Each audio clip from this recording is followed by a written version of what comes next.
দ্বিতীয় বিশ্বযুদ্ধ চলাকালীন সময়ে ইতিহাসে জাপানিদের হত্যাকাণ্ডের এক নির্মম জঘন্যতম ঘটনা, যা সবার কাছ থেকে লুকিয়ে রাখা হয়েছে। জাপানি সৈন্যবাহিনীর একটা বিশাল জাহাজ 1816 জন ব্রিটিশ যুদ্ধবন্দীদের নিয়ে চীনের পূর্ব উপকূল মহাসাগরে ডুবতে শুরু করে। ঘটনাস্থল থেকে মাত্র 2 নটিক্যাল মাইল দূরে রয়েছে একটা ছোট দ্বীপ, আর উক্ত দ্বীপে রয়েছে নিরীহ 58টি চীনা জেলে পরিবার। জাপানি সেনাবাহিনী তাদের বিধ্বস্ত জাহাজের সাথে 1816 জন ব্রিটিশ যুদ্ধবন্দীদের সহ জাহাজটিকে তারা মহাসাগরে ডুবিয়ে দেয়। ঘটনাক্রমে দ্বীপের চীনা জেলেরা এই ব্যাপারে জানতে পারে, আর এরপর শুরু হয় ওই নিরস্ত্র জেলেদের সাথে বিশাল জাপানি সৈন্যবাহিনীর এক মহালড়াই। একদিকে নিরস্ত্র সাধারণ চীনা জেলে, তারা চায় ব্রিটিশ যুদ্ধবন্দীদের মুক্ত করতে, অন্যদিকে জাপানি সৈন্যবাহিনী তারা চায় জাহাজের সাথে 1816 জন যুদ্ধবন্দীদের মেরে ফেলতে। এই মুভিটি জাপানি সৈন্যবাহিনীর এক ভয়ানক নির্মম হত্যাকাণ্ডের সাক্ষী, যা দেখে অজান্তেই আপনার চোখ ভিজে যাবে। চলুন তবে আজ জাপানিদের সেই কলঙ্কিত নির্মম মুহূর্তগুলোর সাক্ষী হই এবং ভিডিও শেয়ার করে সবাইকে এই পুরো সত্য ঘটনা সম্পর্কে অবগত করি। আর মুভিটি ভালো লাগলে একটি লাইক, সাথে চ্যানেলটি সাবস্ক্রাইব করতে ভুলবেন না। আসসালামু আলাইকুম বন্ধুরা, আমি সোহাগনিক আছি মুভিজ ট্র্যাকারের সাথে।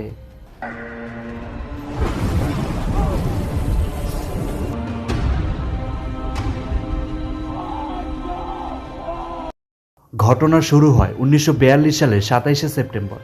একটা জাপানি জাহাজ লিসবন মারু 1816 জন ব্রিটিশ যুদ্ধবন্দী নিয়ে হংকং থেকে জাপানের উদ্দেশ্যে রওনা দিয়েছিল, কিন্তু মাঝপথে আমেরিকান সাবমেরিন থেকে নিক্ষেপ করা একটি টর্পেডোর আঘাতে জাহাজটি ব্যাপকভাবে ক্ষতিগ্রস্ত হয়। অতঃপর জাহাজটি চীনের পূর্ব উপকূলে ডুবতে শুরু করে, যার খুব কাছেই ছিল চীনা জেলেদের দ্বীপ ডোংজি দ্বীপ। তো অন্যদিকে ডোংজি দ্বীপে জেলেদের দেখা যায় সাধারণ জেলে পরিবার, তারা খুব ভালোভাবেই দিন কাটাচ্ছিল। হঠাৎই সমুদ্রের মাঝে এত বড় জাহাজ বিস্ফোরণ দেখে তারা সবাই বেশ আতঙ্কিত হয়ে পড়ে। চারিদিকে আতঙ্ক ছড়িয়ে পড়ে, এক হৈহুল্লোড় অবস্থা। তো এই দ্বীপের দুই ভাই, বড় ভাই বি এবং ছোট ভাই ডাং, তারা এই সময়ে নৌকা নিয়ে সমুদ্রে অবস্থান করছিল। হঠাৎই সমুদ্রের মাঝে বিস্ফোরণ দেখে ছোট ভাই ডাং সমুদ্রে ঝাঁপিয়ে পড়ে এবং দেখা যায় সে সমুদ্রে আহত অবস্থায় একজন মানুষকে নিয়ে সাঁতরে নৌকার কাছে আসে। দেখা যায় একজন আহত মৃতপ্রায় সৈনিক সমুদ্রে ভেসে আছে। বড় ভাই বি ডাংকে নৌকায় তুলে নেয় এবং সাথে সাথে তার হাত বেঁধে দেয়। বি জানায় তারা ওই আহত ব্যক্তিকে নৌকায় তুলতে পারবে না, হতে পারে জাহাজ বিস্ফোরণে এই ব্যক্তির হাত রয়েছে, তাকে বাঁচালে তাদের দ্বীপের লোকদের উপর হামলা হতে পারে, সুতরাং কোনো বিপদ ডেকে আনা যাবে না। তো এরপর তারা ওই আহত ব্যক্তিকে সমুদ্রে রেখেই তারা নৌকা নিয়ে চলে যায়। এইদিকে দ্বীপের জেলেদের ভেতর চলছে তীব্র আতঙ্ক। তারা জানতে পেরেছে উক্ত জাহাজটি জাপানি সৈন্যবাহিনী, আর জাপানি সেনারা খুব নৃশংস, কোনো কারণ ছাড়াই তাদের মেরেও ফেলতে পারে। কয়েকটি জাপানি যুদ্ধ প্লেন ইতোমধ্যে এসে গেছে। তো এরও খানিকক্ষণ বাদে দেখা যায় ডাং চুপিসারি সেই আহত সৈন্যকে সমুদ্র থেকে তুলে তার ঘরে নিয়ে আসে। সে এখনও বেঁচে আছে। ডাং ওই সৈন্যের চোখ খুলে দেখে তার চোখ নীল বর্ণের। তার মানে এই লোকটি জাপানিদের আটক করা ব্রিটিশ যুদ্ধবন্দী। জাপানিরা এই ব্রিটিশ লোকদেরই আটক করে জাহাজে করে নিয়ে যাচ্ছিল। একটু পরে লোকটির জ্ঞান ফিরে আসে এবং সে জানতে চায় সে কোথায়, আর ডাংকে সে তার জীবন বাঁচানোর জন্য ধন্যবাদ জানায়। কিন্তু ডাং এই লোকটির কথা কিছুই বুঝে উঠতে পারছিল না। ওই লোকটি বলে তার নাম থমাস, তার সাহায্যের প্রয়োজন। তার সঙ্গীরা সমুদ্রের জাহাজে জাপানিদের কাছে আটকা পড়ে আছে, আর জাহাজটি খুব শীঘ্রই ডুবতে চলেছে, তাদের বাঁচাতে হবে। কিন্তু ডাং এই ব্যক্তির কথা কিছুই বুঝে উঠতে পারছিল না। তো তখন দেখা যায় উক্ত জাহাজে হাজার খানিক ব্রিটিশ লোকদের আটকে রাখা হয়েছে, আর জাহাজটি খুব শীঘ্রই ডুবতে চলেছে। তো জাপানিরা ইতিমধ্যে জানতে পেরেছে তাদের আটককৃত একজন ব্রিটিশ বন্দী পালিয়েছে। তো হতে পারে সে ডংজি দ্বীপে আশ্রয় নিয়েছে। এখন তাদের উক্ত দ্বীপে গিয়ে খোঁজ চালাতে হবে। এইদিকে ডাং থমাসের সাথে খুব ভালো বন্ধুত্ব হয়ে গেছে। থমাস এখন একটু সুস্থ। ডাং তখন তাদের দ্বীপে থাকা একজন শিক্ষকের কাছে আসেন, যার নাম চেন। চেন কিছু কিছু ভাষা বুঝতে পারে, তাই ডাং চেনকে নিতে এসেছে। এইদিকে ডাংয়ের বড় ভাই বি, সে তখন ঘরে ঢুকিয়ে দেখে সেই ব্রিটিশ লোকটি এইখানে। বি লোকটিকে দেখিয়ে তাকে মারধর করতে শুরু করে এবং ঘর থেকে বের করে দিতে চায়। তখনই সেখানে ডাং শিক্ষক চেনকে নিয়ে হাজির হয় এবং সে বিকে থামায়। থমাস তখন জানায় সে একজন ব্রিটিশ সৈনিক, তারা জাপানিদের কাছে ধরা পড়েছে। জাহাজে প্রায় 1800 ব্রিটিশ সৈনিক আছে যাদের জাপানিরা মেরে ফেলতে চায়।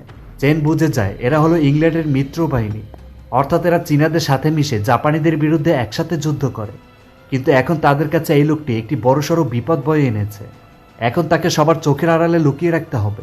তো ডাং তখন থমাসকে নিয়ে লুকিয়ে বেরিয়ে পড়ে।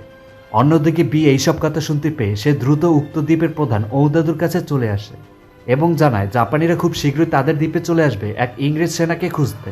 আর যেহেতু এই ইংরেজ সেনারা চীনাদের সাথে মিশে জাপানিদের বিরুদ্ধে যুদ্ধ করে, সুতরাং তাদের বাঁচাতে হবে। কিন্তু জাপানিরা এটা জানতে পারলে তাদের সবাইকে মেরে ফেলবে। অনুদাদু জানায় তাদের দ্বীপে কি করে একজন ইংরেজি ব্রিটিশ সেনা থাকতে পারে। বি জানায় তারা তাকে সমুদ্র থেকে তুলে এনেছে। তো এটা বলে বি বাইরে যেতেই দ্বীপের লোকজন তাকে আটকে ফেলে। তো এখন জেলেদের সবার ভেতর বেশ আতঙ্ক, কারণ জাপানিরা যদি এই ব্যাপারে জানতে পারে তাহলে তাদের সবাইকে নির্মমভাবে মেরে ফেলবে। সুতরাং সবার আগে এখন তাদের ওই ইংরেজ সেনাকে খুঁজতে হবে এবং জাপানিদের হাতে তুলে দিতে হবে। তো ওই দ্বীপের নেতা প্রধান লি, তার নেতৃত্বে জেলার সবাই পুরো দ্বীপে ওই ইংরেজ সেনাকে খুঁজতে শুরু করে। ওই ইংরেজ সেনাকে এখন খুঁজে পেতেই হবে এবং জাপানিদের হাতে তুলে না দিতে পারলে জাপানিরা তাদের মেরে ফেলবে। অন্যদিকে দেখা যায় পাহাড়ের একটা জায়গায় ডাং সেই ইংরেজ সেনা থমাসকে নিয়ে বসে গল্প করছে। তো এইদিকে বেশ কিছু জাপানি সৈন্য ইতিমধ্যে তাদের দ্বীপে এসে হাজির। জাপানিদের উপস্থিতি দেখে দ্বীপের লোকজন মারাত্মক ভয় পেয়ে যায়। তারা সবাই মাথা ঝুঁকে জাপানি সৈন্যদের সামনে দাঁড়িয়ে পড়ে। এই লোকটি জাপানি সেনাপ্রধান হানজা। একজন সৈন্য রাগান্বিত হয়ে দ্বীপের নেতা লির কাছে জাপানি ভাষায় কিছু কথা বলে। তো লি তখন ভয়র্ত অবস্থায় ওই কথাগুলোই চীনা ভাষায় দ্বীপবাসীদের বলেন। তিনি বলেন, সোনালি চুল আর নীল চোখের এক ইংরেজ লোক নিখোঁজ। সন্দেহ করা হচ্ছে সে এই দ্বীপে এসেছে। তারা তার খোঁজ জানে কিনা, কিন্তু দ্বীপবাসী জানায় তারা পুরো পাহাড় খুঁজেছে কিন্তু কোথাও ইংরেজ লোকটিকে খুঁজে পায়নি। কিন্তু জাপানি সৈন্যরা এইসব কথা শুনতে একদমই রাজি নয়। সেনাপ্রধান হানজা তখন বেশ রেগে যান। অন্যদিকে বিকে দেখা যায় এই মেয়েটির নাম হুয়া। তারা দুজন দুজনকে খুব ভালোবাসে। এখন বি পালাতে চায় কারণ তার কাছে ইংরেজ সেনার খোঁজ রয়েছে। জাপানিরা এটা জানতে পারলে তাদের মেরে ফেলবে, কিন্তু হুয়া বিকে পালাতে বারণ করে। তো এইদিকে জাপানি সৈন্যদের ভেতর প্রচণ্ড ক্ষোভ। তারা জেলেদের কয়েকটি নৌকা পুড়িয়ে দেয়, বেশ ফায়ারিং শুরু করে। নৌকা পুড়িয়ে দেয় একজন জেলে এর প্রতিবাদ করতে গেলে জাপানি এক সৈন্য ওই জেলেকে বেপরোয়াভাবে মারধর করে। তো তখন ওইখানে দ্বীপ প্রধান ঔদাদু চলে আসেন এবং তিনি বলেন সেনাপ্রধান যেন তার সাথে কথা বলেন। তো সেনাপ্রধান হানজা তখন ওর কাছে এসে জিজ্ঞেস করেন তারা তাকে কোথায় লুকিয়ে রেখেছে, কিন্তু ও কোনো কথা বলছিল না। এতে সেনাপ্রধান আরও রেগে যান এবং জেলেদের মেরে ফেলার আদেশ দেন। আদেশ পেয়ে জাপানি সৈন্যরা তখন বেয়োনেট দিয়ে দুইজন লোককে হত্যা করে। পাশে থাকা মৃত জেলের বাচ্চা ছেলে এসে কান্নাকাটি করলে হানজার নির্দেশে তখন ওই বাচ্চাটিকেও নির্মমভাবে হত্যা করা হয়। দূর থেকে ডাং জাপানিদের এই নির্মম দৃশ্য দেখে সে ওইখানে যেতে চায়, কিন্তু থমাস তাকে যেতে নিষেধ করে। নিষেধ না মানায় থমাস কোনো উপায় না দেখে ডাংকে মেরে অজ্ঞান করে ফেলে। এইদিকে জাপানিরা গ্রাম প্রধান ওর পেটের ভেতরেও বেয়োনেট ঢুকিয়ে দেয়। আর তখনই সেখানে থমাস এসে হাজির হয় এবং বলে তোমরা আমাকেই খুঁজছো, তার সাথে এই লোকগুলোর কোনো সম্পর্ক নেই। তখন থমাস বলে সে জাহাজ থেকে পানিতে পড়ে যায় এবং সাঁতরে এই দ্বীপে এসে ওঠে। সে আত্মসমর্পণ করেছে, এই লোকদের সে ছেড়ে দিতে বলে। তো থমাসকে আটক করা হয়, কিন্তু সেনাপ্রধান হানজা এটি শান্ত হন না। তিনি তখন উক্ত দ্বীপের কয়েকজন চাইনিজ যুবককে জিম্মি করে তাদের সাথে নিয়ে যান। এর কারণ তাদের সাথে থাকা ব্রিটিশ বন্দীদের ব্যাপারে যদি এই জেলেরা কোনো খবর ফাঁস করে দেয় তাহলে এই জিম্মি করা চাইনিজ লোকগুলোকে তারা মেরে ফেলবে। তো তখন সেখানে ডাং এসে জানায় সেও জিম্মি হয়ে জাপানিদের সাথে যাবে। তাকেও নিয়ে যাওয়া হয়। এরপর হানজা জিম্মিদের নিয়ে চলে যান। তবে তিনি সবকিছুর খোঁজ খবর নিতে দুইজন সৈন্যকে উক্ত দ্বীপে রেখে যান। দ্বীপবাসীরা সবাই এক নির্মম হত্যাকাণ্ডের মুখোমুখি হলো। সবাই অসহায়ের মতো দাঁড়িয়ে আছে। যাই হোক, অন্যদিকে হানজা আটককৃত সৈন্যদের নিয়ে সমুদ্রের জাহাজের কাছে চলে আসে। দেখা যায় লিসবন মারু জাহাজটি আস্তে আস্তে ডুবে যাচ্ছে। জাহাজের কর্মীরা সহ প্রয়োজনীয় মালামাল অন্য জাহাজে নেওয়া হচ্ছে। তো আটককৃত জেলেদের এই জাহাজে নিয়ে আসা হয়। এরপর জাহাজের ডেকের 3 নম্বর হোল্ড খোলা হয় এবং দেখা যায় ডেকের নিচে এই অবস্থা। হাজার খানেক মানুষদের এইখানে আটকে রাখা হয়েছে। সবার অবস্থা বেশ খারাপ। খাবার নেই, পানি নেই, না খেতে পেরে সবার শরীরে একদমই ভেঙে পড়েছে। সবারই অবস্থা করুণ। বেশ কয়েকটি লাশ পাশে পানির ভেতর ভেসে আছে। ডাংদের এইখানে নিয়ে আসা হয়। তারা ভেতরের এই করুণ অবস্থা দেখে একদমই হতবাক।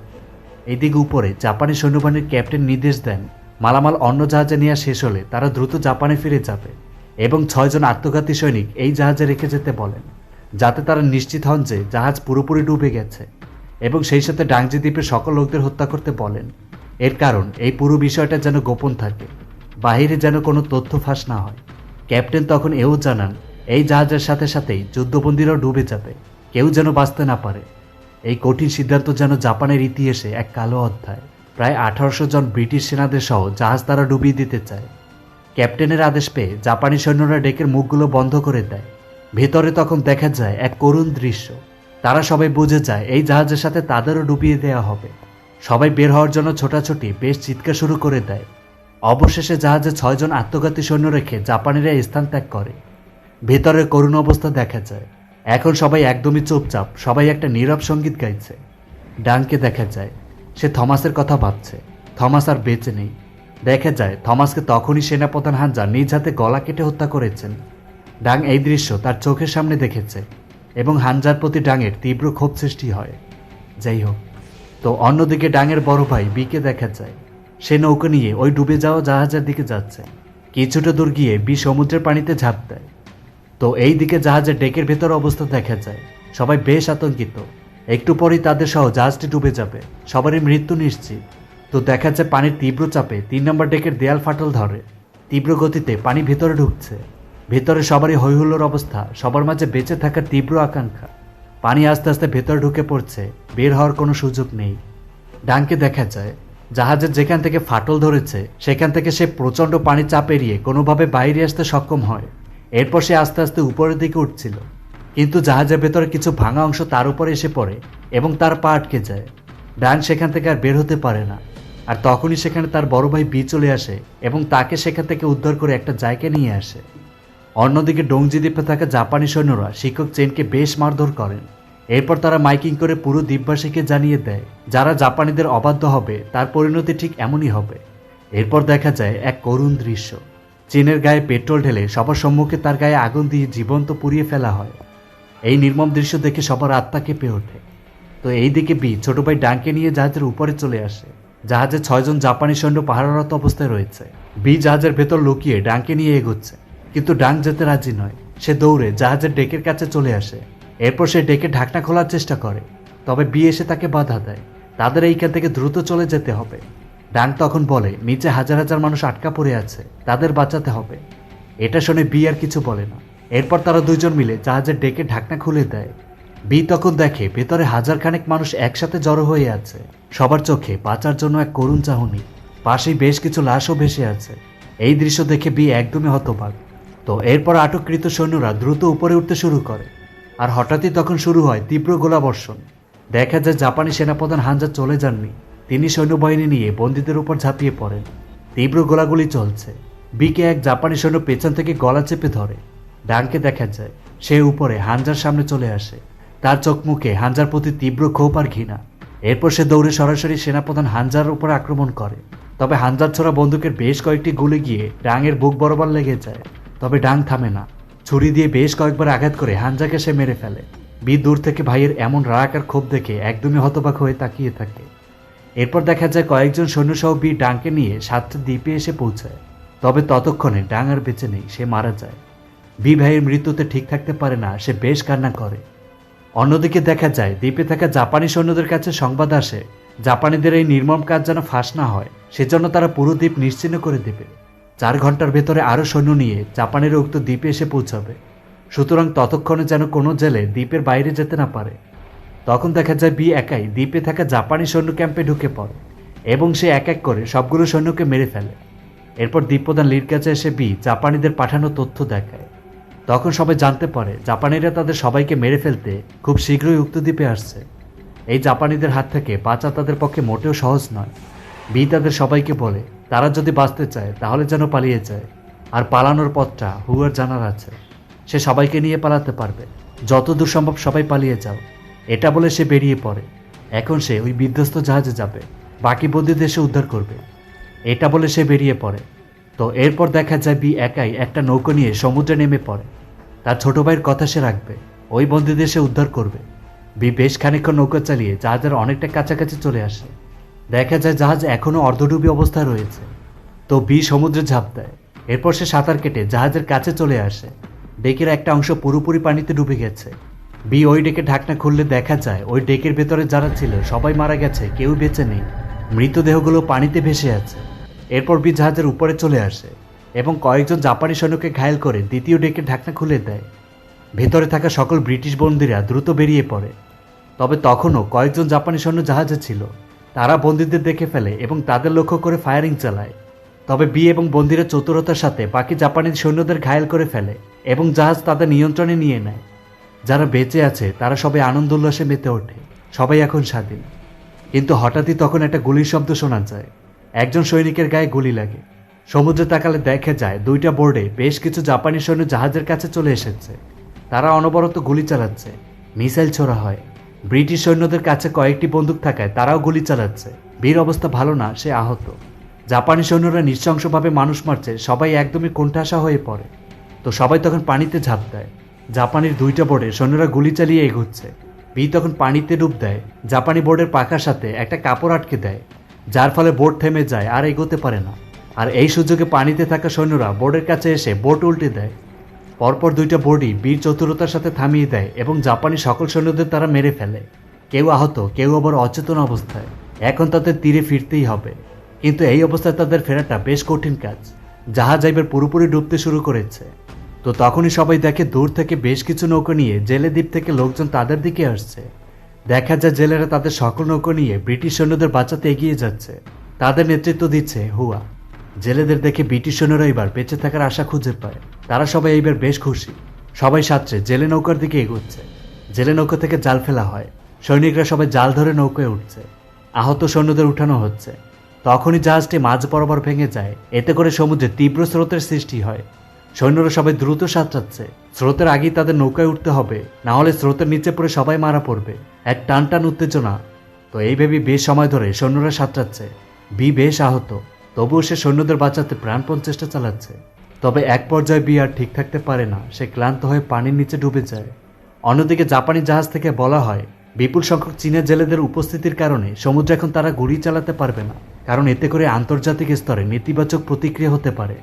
এতে করে বহির্বিশ্ব থেকে তাদের উপর বেশ চাপ পড়বে। আর তাই তারা আর এগোয় না, তাদের মিশন বন্ধ করে দেয় এবং তারা ফিরে যাওয়ার সিদ্ধান্ত নেয়। সকল ব্রিটিশ সৈন্যরা নৌকায় উঠে পড়ে।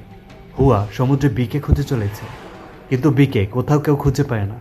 সবাই দ্বীপের দিকে রওনা দেয়। তবে হুয়া একা নৌকা নিয়ে সমুদ্রে ভেসে থাকে। দেখা যায় বি নিস্তেজ শরীর নিয়ে আস্তে আস্তে সমুদ্রের নিচে তলিয়ে যায়।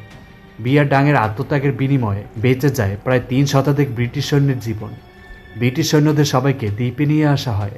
সবাই চাইনিজদের উপর কৃতজ্ঞতা স্বীকার করে। 1816 জন থেকে তারা মাত্র 320 জন বেঁচে যায়।